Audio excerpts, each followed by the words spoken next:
ನಗರದ ಕಾಗಿನೆಲೆ ರಸ್ತೆಯ ಶ್ರೀ ಮುರುಘರಾಜೇಂದ್ರ ಮಠದಲ್ಲಿ ಮಾನವತಾವಾದಿ ಹಾಗೂ ಸಂವಿಧಾನ ಶಿಲ್ಪಿ ಭಾರತ ರತ್ನ ಡಾಕ್ಟರ್ ಬಿ.ಆರ್. ಅಂಬೇಡ್ಕರ್ ಅವರ 133ನೇ ಜಯಂತಿಯನ್ನು ಕರ್ನಾಟಕ ರಾಜ್ಯ ಪರಿಶಿಷ್ಟ ಜಾತಿ, ಪರಿಶಿಷ್ಟ ಪಂಗಡಗಳ ಮತ್ತು ಹಿಂದುಳಿದ ವರ್ಗ ಅಲ್ಪಸಂಖ್ಯಾತರ ಕಲ್ಯಾಣ ಸಮಿತಿ ವತಿಯಿಂದ ರಾಜ್ಯಾಧ್ಯಕ್ಷರಾದ ಒಡುಚಪ್ಪ ಮಾಳಿಗೆಯವರ ನೇತೃತ್ವದಲ್ಲಿ ಸರಳವಾಗಿ ಅರ್ಥಪೂರ್ಣವಾಗಿ ಆಚರಿಸಲಾಯಿತು. ಮುಖಂಡರಾದ ಗವಿಸಿದ್ದಪ್ಪ ದ್ಯಾಮಣ್ಣವರ್ ಮಾತನಾಡಿ, ಡಾಕ್ಟರ್ ಬಿ.ಆರ್. ಅಂಬೇಡ್ಕರ್ ಅವರು ಸರ್ವರ ಏಳಿಗೆಯನ್ನು ಬಯಸಿ ಸುಭದ್ರ ಭಾರತಕ್ಕೆ ಸಂವಿಧಾನ ರಚನೆ ಮಾಡುವ ಮೂಲಕ ನಮಗೆಲ್ಲರಿಗೂ ಲಿಖಿತ ಸಂವಿಧಾನವನ್ನು ಕೊಡುಗೆಯಾಗಿ ನೀಡಿದ್ದು, ಸಂವಿಧಾನದ ಯಶಸ್ವಿಗೊಳಿಸಲು ನಾವು ಶ್ರಮಿಸಬೇಕಾಗಿದೆ.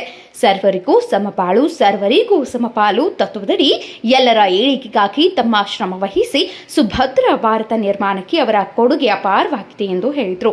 ಕಲ್ಯಾಣ ಸಮಿತಿಯ ರಾಜ್ಯಾಧ್ಯಕ್ಷರಾದ ಒಡುಚಪ್ಪ ಮಾಳ್ಗಿ ಮಾತನಾಡಿ, ಡಾಕ್ಟರ್ ಬಿ.ಆರ್. ಅಂಬೇಡ್ಕರ್ ಅವರ ಜೀವನ ಸಂದೇಶವೇ ನಮಗೆ ಮಾದರಿಯಾಗಿದೆ. ಕಷ್ಟಕರ ಸಂದರ್ಭದಲ್ಲಿ ಎಲ್ಲಾ ಕಷ್ಟಗಳನ್ನು ಮೆಟ್ಟಿ ನಿಂತು ಎಲ್ಲರ ಆಶಾಕಿರಣವಾಗಿದ್ದಾರೆ. ಸಂವಿಧಾನ ನಮಗೆ ಮಹಾಗ್ರಂಥವಾಗಿದೆ. ಅವರ ಜೀವನ ತತ್ವ, ಸಿದ್ಧಾಂತ ಹಾಗೂ ಜೀವನ ಮಾರ್ಗದರ್ಶನದಿಂದ ನಾವೆಲ್ಲರೂ ಮುನ್ನಡೆಯಬೇಕಾಗಿದೆ. ಅವರ ತತ್ವ, ಸಿದ್ಧಾಂತ ಹಾಗೂ ವಿಚಾರಧಾರೆಗಳನ್ನು ನಾವು ಪಾಲಿಸುವುದು ಅಗತ್ಯವಾಗಿದೆ. ಮಾನವತಾವಾದಿತ್ವ ಮೂಲಕ ಸಮಾಜದಲ್ಲಿ ನಾವೆಲ್ಲರೂ ಬಾಳಬೇಕಾಗಿದೆ. ಅವರ ಜೀವನ ಸಂದೇಶ ಅಳವಡಿಸಿಕೊಳ್ಳೋಣ ಎಂದು ಅವರ ಸಾಧನೆಯ ಬಗ್ಗೆ ಮಾತನಾಡಿದರು.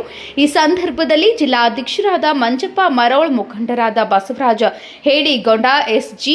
ಹೊನ್ನಪ್ಪನವರ್, ವೈಎನ್ ಮಾಸೂರ್, ವಿಭೂತಿ ಶೆಟ್ಟಿ, ನಾಗರಾಜ್ ಮೇದಾರ್, ಶಂಭುಲಿಂಗಪ್ಪ ದಿವಟ್ಟರ್, ಶ್ರೀಮತಿ ರೇಣುಕಾ ಡೊಂಕನ್ನವರ್, ಬಸವರಾಜ ಕಾಳೆ, ಜಗದೀಶ್ ಹರಿಜಿನ್, ಹನುಮಂತಪ್ಪ ಸಿಡಿ, ಮಂಜಪ್ಪ ದೊಡ್ಡಮರೆನ್ನವರ್, ಮಹೇಶಪ್ಪ ಹರಿಜಿನ್, ಡಾಕ್ಟರ್ ಮಂಜುನಾಥ ವೇಷಗಾರ್, ಮಂಜಪ್ಪ ಡಂಬಾಳ, ರಮೇಶ್ ವೇಷಗಾರ್, ಶ್ರೀಮತಿ ಶೋಭಾ ಮೇದಾರ್, ಕರಬಸಪ್ಪ ಎಂ, ಶ್ರೀಮತಿ ಲಲಿತಾ ಬಡಕ್ಕನ್ನವರ್, ಪ್ರಕಾಶ್ ಹರಿಜನ್, ಬಸವರಾಜ್ ಚೌಹಾನ್, ಮರಿಸ್ವಾಮಿ ರಾಣೆಬೆನ್ನೂರು, ಸಂತೋಷ್ ಹರಿಜನ್, ಮಾರುತಿ ಹರಿಜನ್, ಹನುಮಂತಪ್ಪ ತಗಡಿನಮನಿ, ಮೈಲಪ್ಪ ಡೊಳ್ಳಿನ್, ಸೋಮಪ್ಪ ಬಸಾಪುರ್, ರಾಮಪ್ಪ ಮುದುಕಮ್ಮನವರ್ ಸೇರಿದಂತೆ ಅನೇಕರು ಇದ್ದರು.